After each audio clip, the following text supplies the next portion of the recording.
Jadi ada 3 pendapat. Yang pertama, wajib untuk diam. Berarti kalau dia berbicara ya berkurang tentu pahalanya itu, karena ini sesuatu yang wajib untuk dilakukan. Yang kedua itu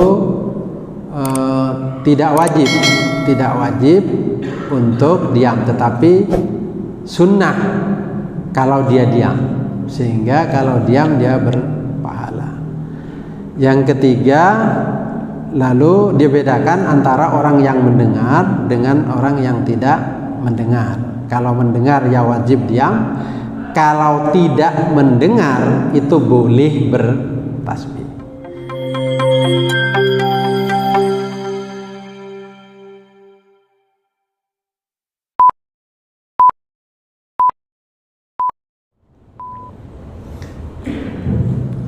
Assalamualaikum warahmatullahi wabarakatuh.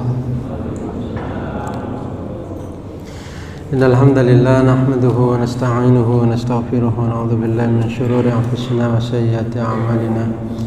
May yahdihillahu fala mudilla lahu wa may yudlil fala hadiya lahu. Asyhadu an la ilaha illallah wahdahu la syarika lahu wa asyhadu anna Muhammadan abduhu wa rasuluh.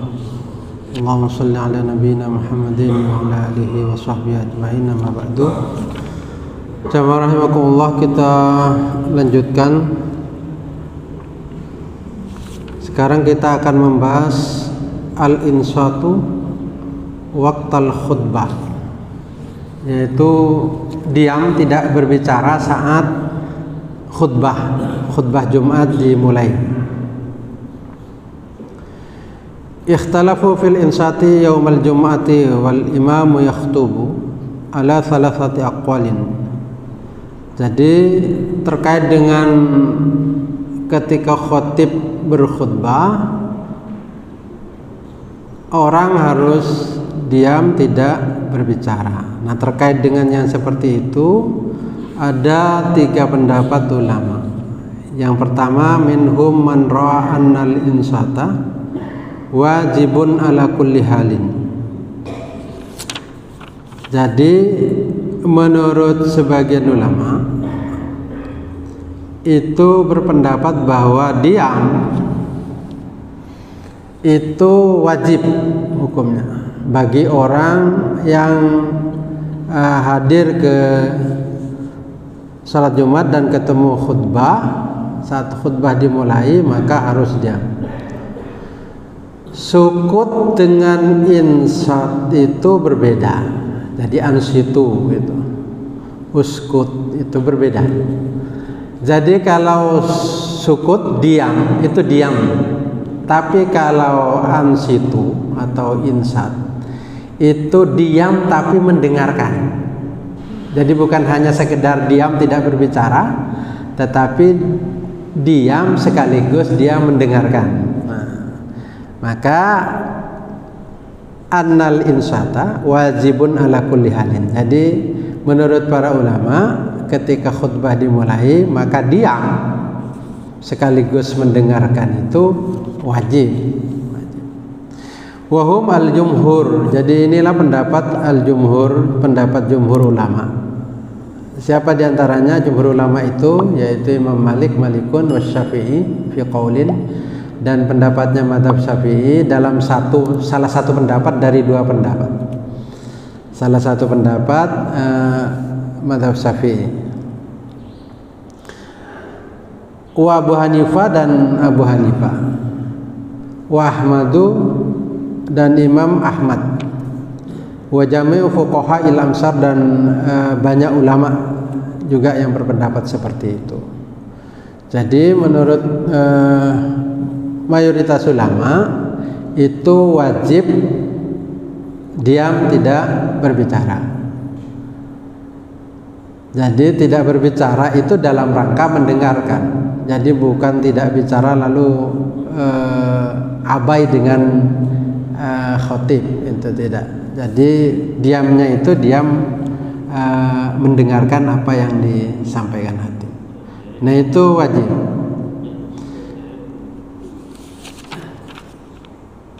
Nah, pendapat yang kedua yaitu wal qaulu tsani, pendapat yang kedua, muqabilul qaulil awal, yaitu kebalikannya pendapat yang pertama tadi. Wa huwa annal kalama fi halil khutbati jaizun. Pendapat yang kedua itu berbicara saat khutbah itu jaizun, boleh illa fihi qiraatil qur'ani fiha, kecuali ketika khotib itu membacakan Quran, maka itu harus didengarkan. Ini pendapatnya Asy-Sya'bi wa Sa'id bin Jubair dan Ibrahim An-Nakhai, dan juga salah satu pendapat mazhab Syafi'i. Wa bihi qala Asy-Syafi'i fi Shahih. Ini salah satu pendapat dari mazhab Syafi'i yang sahih. Bahkan kalau dalam Majmu' itu dikatakan al-masyhur fil jadid yustahabbu al-insat wala yajibu. Jadi menurut mazhab Syafi'i, kaul jadidnya itu, kaul terbarunya, karena Imam Syafi'i itu ada yang kaul jadid, ada kaul qadim, ya. Kaul jadidnya itu, kaul yang terbaru itu justru mengatakan yustahabbu, artinya disunnahkan saja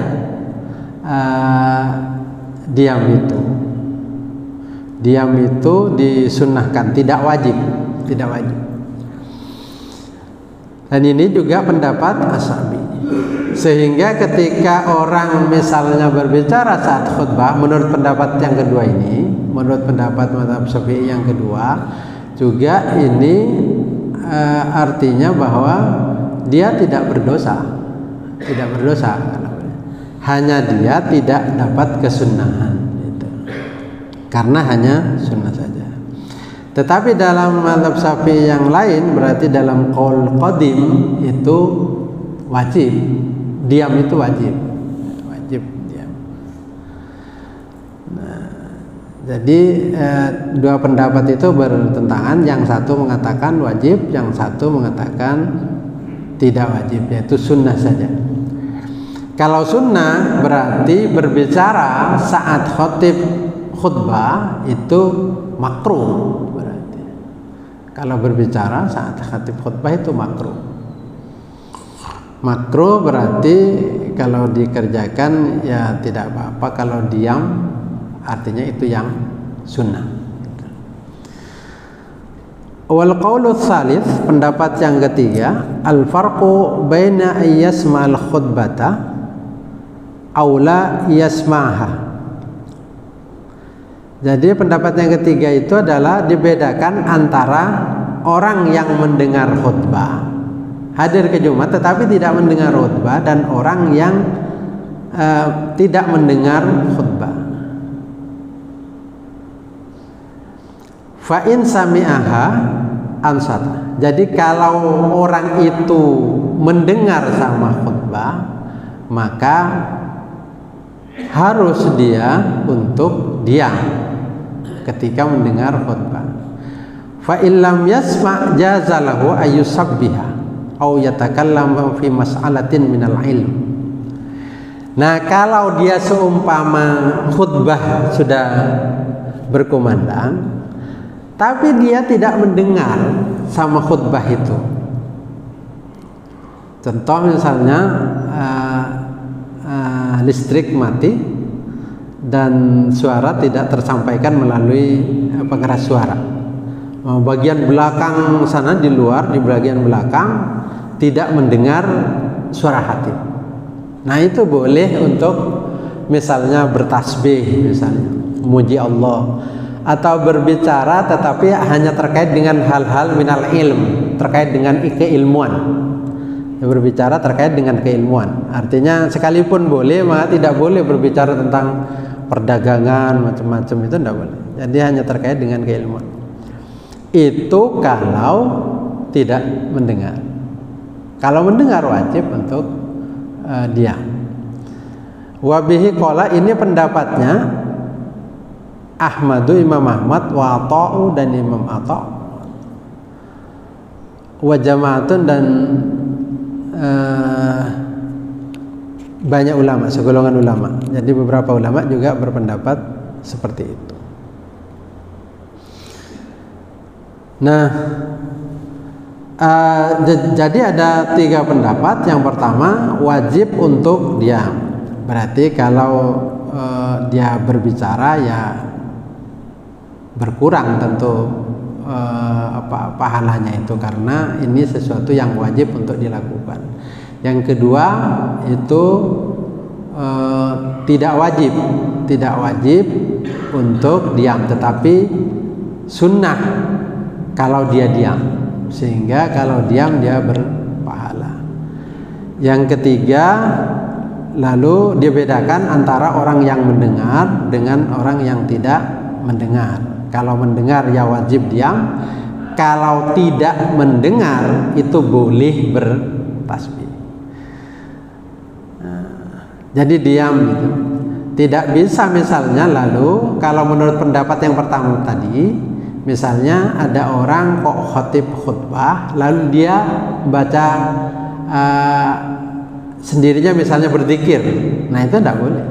Berarti dia tidak diam, harus diam. Baik itu bacaannya zikir atau tidak zikir, tetap harus diam.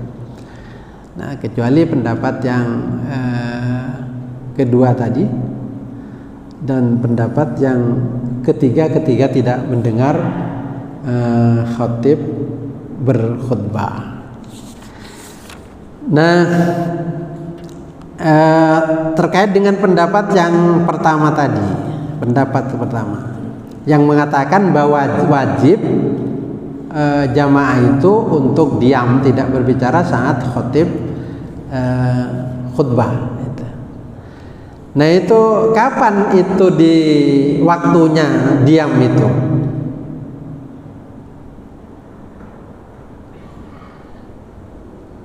Nah, menurut jumhur ulama, termasuk pendapatnya 2 ulama mazhab Hanafi, fadzhabal jumhur wa huwa qaulu sahibai Abi Hanifah, dan termasuk juga itu mengatakan ilaman il kalam asnal khutbah. Jadi saat khatib berkhutbah, ini itu dilarang. Jadi dilarang untuk berbicara. Nah, cuma lalu bagaimana ketika khatib misalnya duduk di antara 2 khutbah? Jadi khutbah dulu, setelah itu duduk. Apakah itu termasuk yang membolehkan berbicara atau tidak? Karena tidak sedang khutbah, tetapi dalam waktu dia rentang waktu khutbah. Ya, antara khutbah pertama dengan khutbah kedua kan ada rentang waktu khutbah sebenarnya. Tetapi ketika misalnya lalu duduk di antara 2 khutbah. Nah, menurut mazhab Syafi'i dan Hanabila, kalau khatib itu di atas mimbar dan sedang duduk di antara 2 khutbah, itu boleh berbicara karena tidak dalam posisi berkhutbah. Dalam posisi berkhutbah. Nah, kalau tidak dalam posisi itu, misalnya dia sedang berkhutbah, maka tetap terlarang. Jadi kebolehannya itu karena tidak sedang berkhutbah. Jadi intinya bahwa jumhur ini berpendapat dilarangnya itu saat khatib berkhutbah. Nah, menurut Abu Hanifah yang juga melarang orang berbicara saat khutbah, yaitu wa dhahaba Abu Hanifah ilal man'i minal kalam min hini khurujil imam. Jadi dilarang itu ketika imam sudah keluar. Artinya kalau sudah naik mimbar itu sudah dilarang untuk berbicara. Ilal faraghi minal khutbah, sampai khutbah selesai. Jadi larangan untuk berbicara itu kalau sudah imam masuk menuju mimbar, nah itu sudah terlarang, mulai terlarang, meskipun belum dimulai khutbahnya. sampai akhir khutbah. Berarti saat khotib duduk di antara dua khutbah, saat itu kan diam, tidak melakukan khutbah. Tetapi dalam rentang khutbah itu tetap tidak boleh berbicara. Artinya tetap wajib diam, tidak boleh berbicara. Nah, dari tiga pendapat ini adalah bahwa yang ulama jumhur itu, yang mayoritas ulama menekankan bahwa tidak boleh berbicara, tidak boleh berbicara. Artinya harus diam sekaligus mendengarkan. Tidak hanya sekedar diam, tetapi harus diam sekaligus mendengarkan. Artinya seandainya orang diam lalu pikirannya tidak mendengarkan, itu juga salah. Artinya salah menurut pendapat yang pertama ini, karena yang dituntut adalah harus diam sekaligus mendengarkan. Dan menurut pendapat yang pertama ini menjadi haram kalau lalu berbicara saat khatib itu khutbah. Saat khatib khutbah itu diharamkan untuk berbicara. Nah, apa yang lalu menjadi dalil bagi yang mengharamkan itu adalah diantaranya adalah hadis yang mengatakan, hadis ini muttafaqun alaih, hadis yang dikeluarkan Imam Bukhari dan Imam Muslim. Idza qulta li sahibika anshid yaumal jum'ah wal imamu yakhtub faqad laghawta. Apabila engkau mengatakan kepada berkata-kata kepada temanmu, jika engkau mengatakan kepada temanmu itu anshid, diam, artinya ketika temannya ada yang berbicara lalu mengatakan anshid, diam kamu yaumal jum'ah, sedangkan imam berada di mimbar dan berkhutbah, maka itu pekerjaan yang sia-sia, pekerjaan sia-sia. Artinya tidak boleh dilakukan meskipun hanya sekedar dia menegur temannya. Dan ini pernah terjadi juga di kalangan sahabat, yaitu Ubay bin Ka'ab. Pada saat itu Rasulullah menyampaikan khutbahnya dan membaca ayat Al-Quran. Lalu setelah itu ada seorang sahabat itu bertanya karena Rasulullah membaca Quran, bertanya bahwa kapan ayat itu diturunkan. Jadi bertanya ke temannya itu kira-kira ayat yang disampaikan Rasulullah SAW itu kapan diturunkan? Saya kok tidak tahu kapan ayat itu diturunkan. Maka yang ditanya itu lalu diam. Yang ditanya itu diam, tidak memberikan jawaban sampai lalu selesai sholat, lalu ditanyakan, kenapa engkau tadi tidak menjawab? Kok saya tanya? Faqala Ubay, laisa laka min sholatika al-yawma illa ma laghawta. Tidak ada salat bagi kamu pada hari ini. Kamu itu sia-sia. Artinya bahwa yang seperti itu tidak boleh gitu. Padahal dia bertanya itu kepada sahabat yang lain, Rasulullah itu menyampaikan itu kapan itu ayat itu turun gitu. Ayat itu kapan turun gitu. Tetapi ini tetap tidak boleh. Jadi sahabat mengatakan bahwa itu termasuk pekerjaan yang sia-sia, maka tidak boleh dilakukan. Nah, itu menjadi dalil juga bahwa memang tidak boleh, artinya haram orang berbicara saat khatib di atas mimbar. Nah, yang mengatakan boleh, apa dalilnya yang mengatakan boleh itu? Hadisnya hadis Anas, dari Anas. Dakhala rajulun al-masjid wa Rasulullah sallallahu alaihi wasallam yakhtub 'ala al-mimbar yaumil Jum'ah.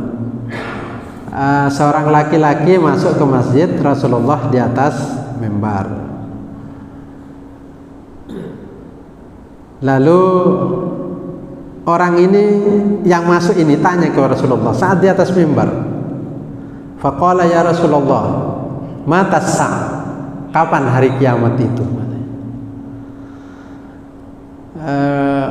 Artinya saat Rasulullah di atas mimbar, dia sudah berbicara bertanya kepada Rasulullah sallallahu alaihi wasallam. Sampai 3 kali dia bertanya kepada Rasulullah sallallahu alaihi wasallam. Diulang sampai 3 kali.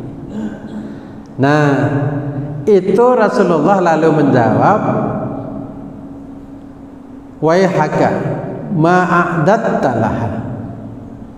Celaka engkau, apa yang kamu persiapkan untuk itu? Kamu bertanya kapan kiamat itu, apa yang kamu persiapkan untuk itu? Nah, bertanyanya sahabat ke Rasulullah di atas mimbar itu menjadi dalil kebolehannya berbicara saat khotib di atas mimbar. Ini satu kejadian. Ada satu kejadian lagi.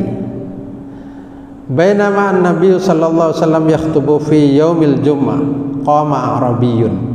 Nah, ketika Rasulullah sallallahu alaihi wasallam khutbah Jumat, itu orang Badui itu tanya ke Rasulullah. Jadi menyampaikan, dia berdiri lalu menyampaikan ke Rasulullah, ya Rasulullah, halakal mal wa ja'al iyal. Hartaku itu rusak ya Rasulullah. Jadi hartaku rusak, hancur, dan keluargaku itu kelaparan. Fatullah lana, ya Rasulullah, doakan saya kepada Allah. Farafa'a yadaihi, lalu Rasulullah mengangkat tangannya berdoa. Artinya bahwa ketika Rasulullah khutbah, kok ada orang Badui itu, ini orang Badui ini orang yang ceplas-ceplos ya, ceplas-ceplos, kalau tanya ya tanya gitu ke Rasulullah. Artinya polos orangnya, polos. Pertanyaannya juga polos karena memang orangnya polos. Dan itu yang membuat sahabat senang. Sahabat senang. Karena kalau sahabat-sahabat besar itu tanya di sembarang tempat dan kapan, atau pertanyaannya tidak enak, itu sungkan ke Rasulullah. Tapi kalau orang Badui enggak. Jadi pokoknya sepolos itu dia tanya lah pokoknya. Nah, itu saat Rasulullah khutbah lu ditanya. Saat Rasulullah khutbah. Nah, itu lalu menjadi dasar bagi orang yang mengatakan bahwa saat khutbah Jumat itu boleh orang berbicara itu. Nah, itu yang lalu yang membedakan dengan pendapat yang pertama tadi, yang mengatakan tidak boleh. Nah, kalau terkait dengan pendapat yang ketiga, ini terkait dengan mendengar atau tidak mendengar. Jadi kalau dia mendengar ya harus diam, kalau tidak mendengar ya tidak wajib untuk diam. Artinya boleh untuk berzikir misalnya, atau berbicara tentang keilmuan. Nah, itu yang bagian lain adalah juga terkait dengan bagaimana kalau lalu tidak berbicara tetapi lalu menjawab salam. Jadi ada orang assalamualaikum lalu dijawab, atau ada orang bersin dia jawab alhamdulillah, terus yarhamukallah, itu kan dijawab begitu. Nah, apakah saling menjawab begitu? Boleh, sementara sedang khutbah.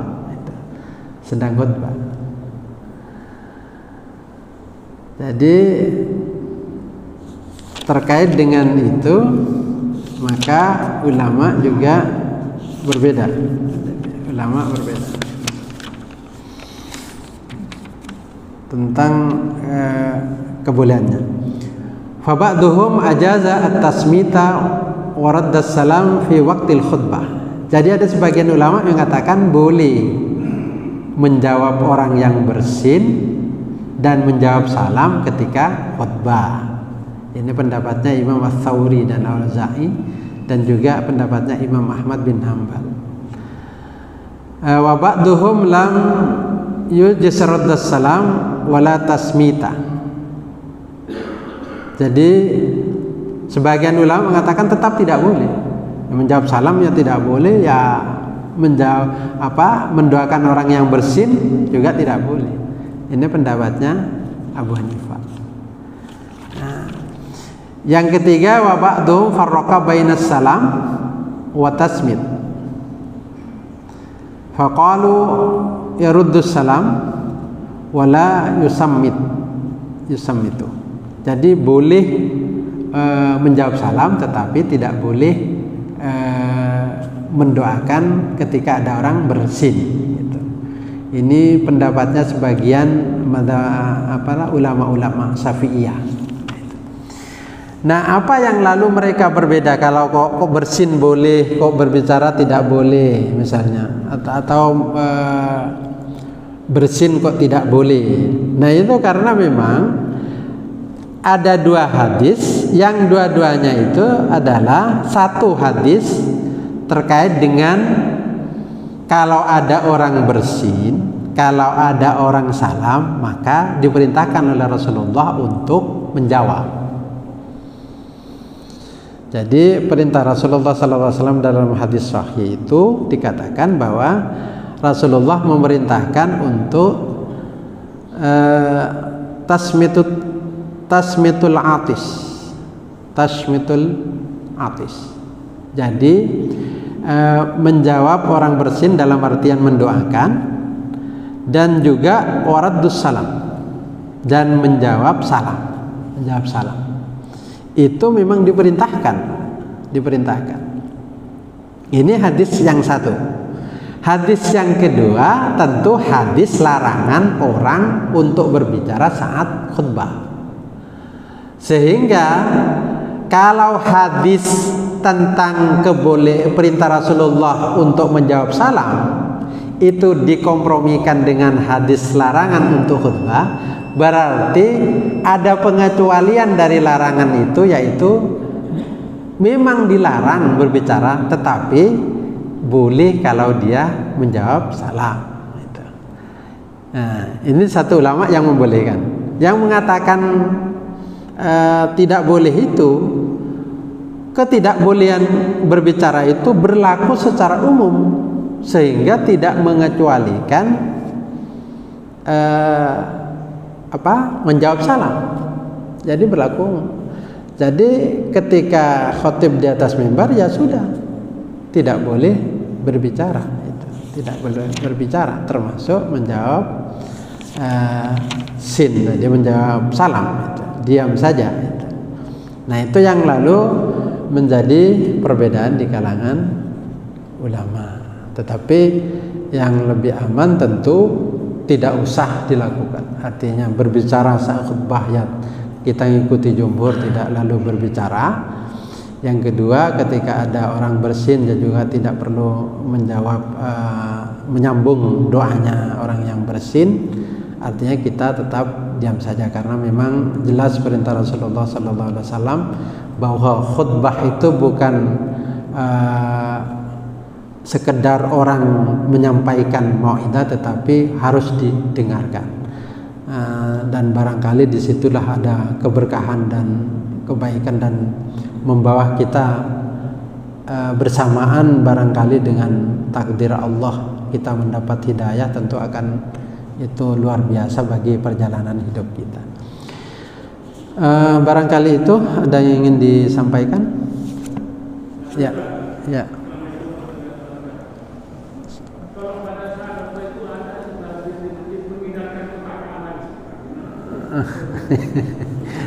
Tidak berbicara, cuma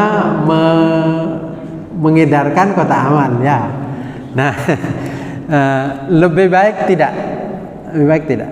Artinya dia memang tidak berbicara, memang tidak mau menghukumi tidak boleh karena tidak berbicara dia. Tetapi ansitnya itu, diamnya itu tidak sempurna karena tadi diam sekaligus konsentrasi mendengarkan. Perintahnya itu. Tidak hanya memang diam tetapi kan menjalankan kotak amal itu. Berarti dia diam tetapi tidak konsentrasi mendengarkan. Kan akhirnya yang satu lagi ambil dompet lagi, khatib dibiarkan, sudahlah khatib biarkan saya ambil dompet, kan akhirnya begitu ini. Nah, oleh karena itu tidak dilakukan. Tentu itu termasuk kehilangan pesan penting bahwa diam dalam rangka mendengarkan. Tapi kan di sini enggak kan? Enggak. Nah, itu tetap masuk bagian yang tidak boleh dilakukan. Tidak boleh dilakukan ya. Ya. Ya biar sudah tidak jalan. Biar. Karena itu tidak termasuk rukun khutbah. Kon mengedarkan itu kan tidak masuk. Jadi sudah dia biarkan saja, itu lebih baik. Orang kalau bapak kalau memang mau nyumbang, itu yang namanya kotak amal itu dicari. Kalaupun kelupaan balik lagi hanya untuk menyetor itu. Itu. Jangan khawatir gara-gara tidak beredar saat itu lalu yang nyumbang tidak jadi menyumbang. Yang jelas itu telah mengganggu baik dari sisi yang bersangkutan dan juga yang kedua orang yang mengedarkan ini. Ganti ini. Sebenarnya khatib itu tidak enak itu. Perasaan jadi khatib itu tidak enak. Terabaikan ketika ada orang mengedarkan apa itu? Kotak amal itu. Kalau orang yang mengedarkan itu enak, itu tidak pernah jadi khatib itu. Coba jadi khatib, terasa betul. Ini terhadap khatib. Yang kedua itu kehilangan maksud tujuan diam. Diam itu bukan tidak berbicara. Kalau sukut itu diam memang. Kalau insat ansitu itu kan dalam hadis ansitu bukan uskutu. Ansitu itu artinya diam tetapi fokus mendengarkan. Jadi tidak boleh. Ya ini dulu ya.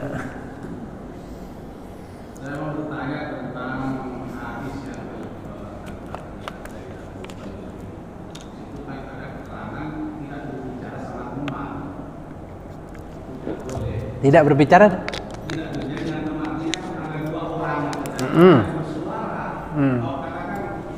Yang saya tanyakan apa perbedaan tidak bersuara dengan dia. Jadi kalau misalnya tidak bersuara itu kita bikin kan bisa dengan kecil lah katakan.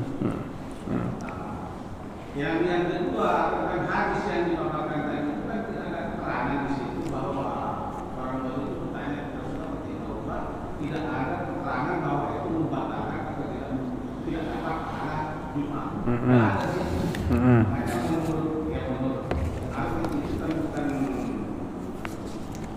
bukan dasar ya.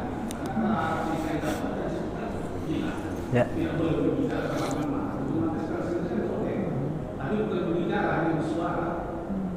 Artinya hikir lah. Itu penafsiran.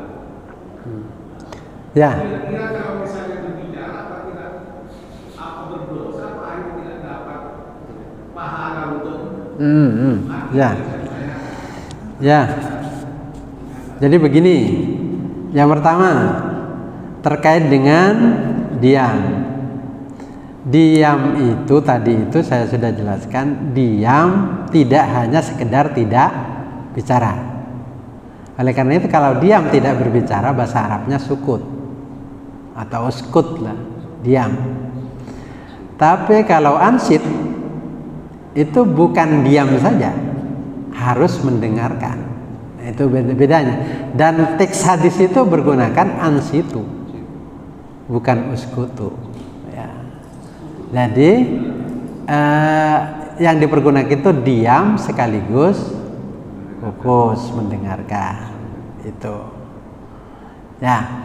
Terus yang kedua, apakah ketika berbicara itu merusak sholat? Enggak. Sholatnya enggak rusak.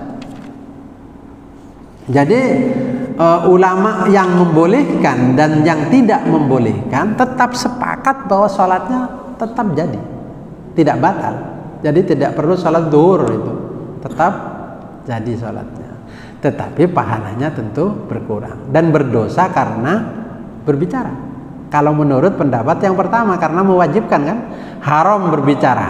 Nah, wajib diam, haram berbicara. Kalau berbicara berarti berdosa.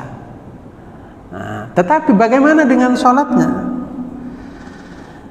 Wal jumhur ala annahu in takallama lam tufsid salatuh. Jadi kalau dia intakallama lam tafsud salatuh, jadi tidak rusak salatnya. Atau lalu berbicara itu tidak merusak salatnya. Jadi berbicara itu tidak menyebabkan, menurut jumhur tidak menyebabkan rusaknya salat. Jadi jelas ketiknya jumhur, wal jumhur ala annahu in takallama lam tafsud salatu. Tidak rusak salatnya, tetap salatnya itu jalan itu. Nah, dalam artian bahwa berbicara baik menurut yang mengharuskan tidak boleh berbicara diam, baik atau yang mengatakan boleh berbicara, tetap mereka sepakat dua-duanya bahwa berbicara tidak merusak salat Jumat. Jadi salat Jumatnya tetap sah. Ya. Sebentar, ini nyambung dulu. Ya. Ketika sholat Jumat ya, Ustaz? Ya. Khutbah sudah berlangsung ya. Terus ada yang sholat itu gimana? Oh, ini belum selesai, tapi tidak apa-apa, saya jawab duluan. Nah, kalau imam kalau lalu khutbah, lalu sholat tahiyatul masjid kan berarti ya masuk itu ulama ada yang mengatakan tidak boleh, tetapi ada yang mengatakan itu boleh. Nah, ketika khutbah tetap khutbah itu dilakukan. Kenapa? Karena ada perintah dari Rasulullah, hadis yang mengatakan ketika masuk masjid maka sholatlah 2 rakaat. Nah, kalau itu dipahami berlaku umum, maka ketika khutbah tetap boleh dilakukan. Tetapi yang mengatakan tidak boleh, kenapa? Karena begitu khatib naik mimbar, jangankan sholat, orang yang berbicara saja tidak boleh. Nah, itu ya. Yang mengucapkan maka secara umatnya, mengucapkan diam ke temannya aja maka siapa? Itu kan ada di Bukhari. Ya, betul. Jadi kenapa tadi dikatakan boleh? Ya, kenapa ulama ada yang mengatakan boleh? Meskipun khatib sedang khutbah. Karena hadisnya jelas juga. Ketika orang itu masuk masjid, maka kum farka rak'atain, atau wa fi riwayatin fasalli rak'atain, salat 2 rakaat ketika dia masuk masjid. Dan ada hadisnya memang, hadis dari Jabir ya, Jabir. Jara julun wa nabiy yaktubun nas faqala sallaita ya fulan, qala la, qala kum farqa rak'atain, Wa fi riwayatin fasholli rak'ataini.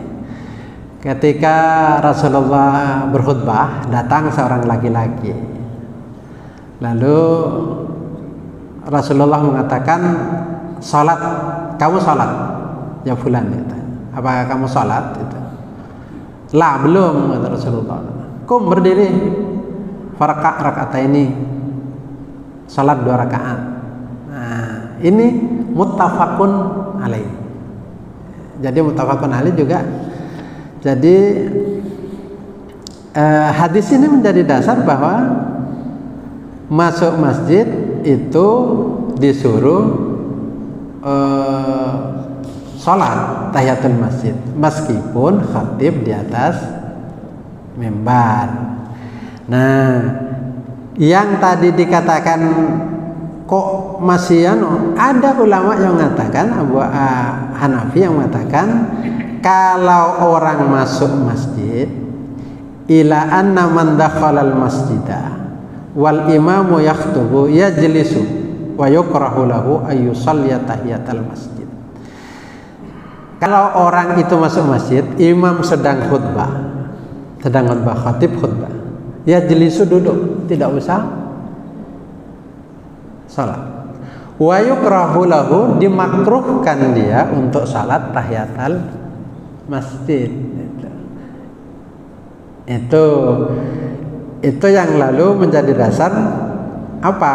Idza khatabal imam fala sholata wala kalama. Apabila khatib sudah berkhutbah, maka tidak ada salat dan juga tidak ada berbicara. Ini yang lalu menjadi dasar bahwa makruh untuk salat.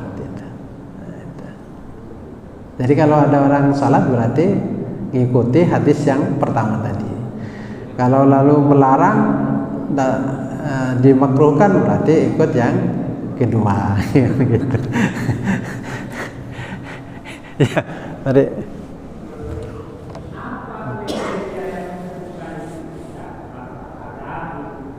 Hah?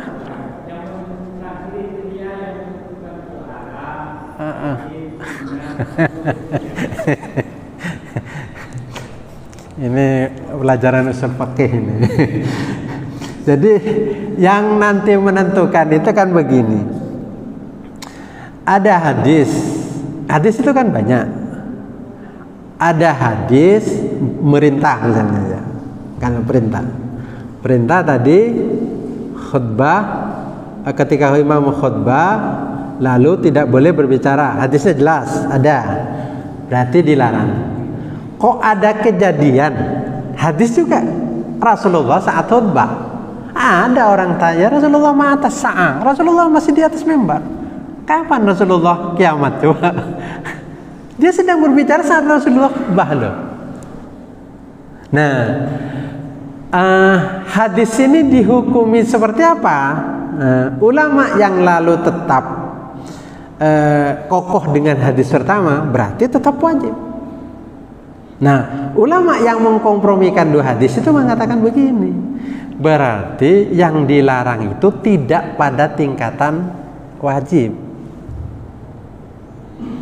Keharusan itu tidak pada tingkatan wajib, sehingga disunnahkan saja diam, tidak menjadi wajib. Karena apa? Karena ada hadis yang benar, yang mengikutinya, yang lalu sahabat ternyata dialog dengan Nabi saat Nabi di atas mimbar itu.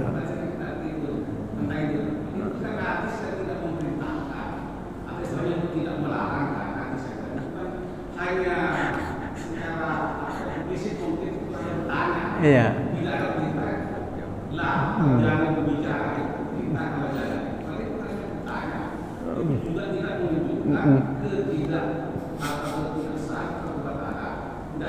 Iya.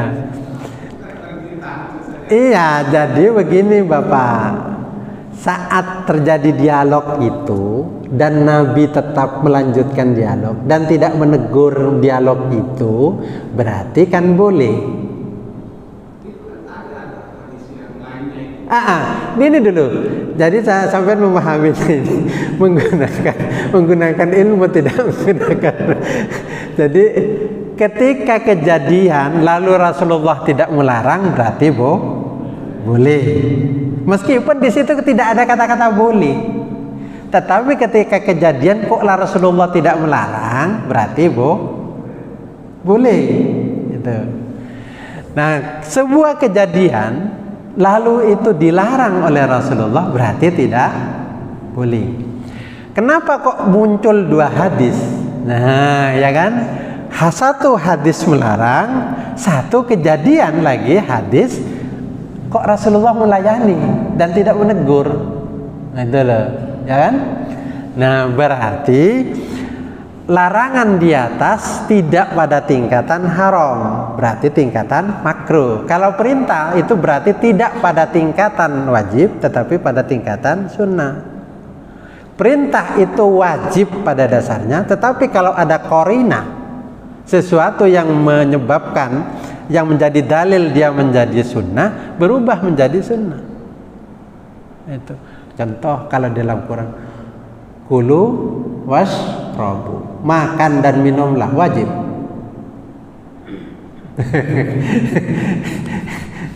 Kelar sampean makan itu ya. Nah, jadi begitu.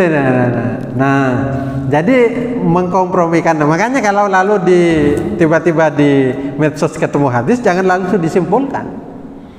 Cari dulu hadis pendampingnya, apakah lalu ini ada hadis lain yang lalu berbeda, atau kalau berbeda gimana penyelesaiannya? Nah, itu yang tugasnya para ulama itu di situ, menyelesaikan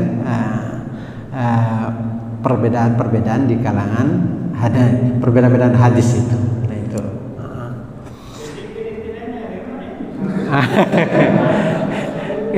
Kriterianya kalau perintah itu wajib.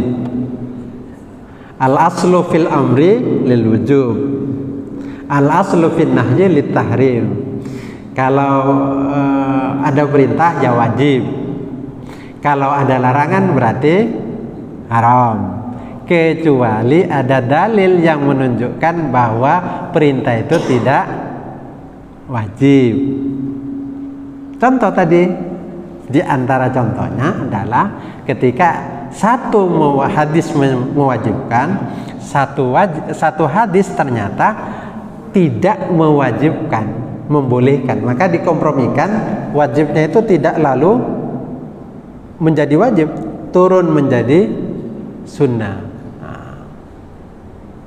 Dan lalu yang membolehkan itu naik menjadi akhirnya makruh untuk dilakukan itu. Nah, gitu. Panjang kalau nanti usul fikih ya.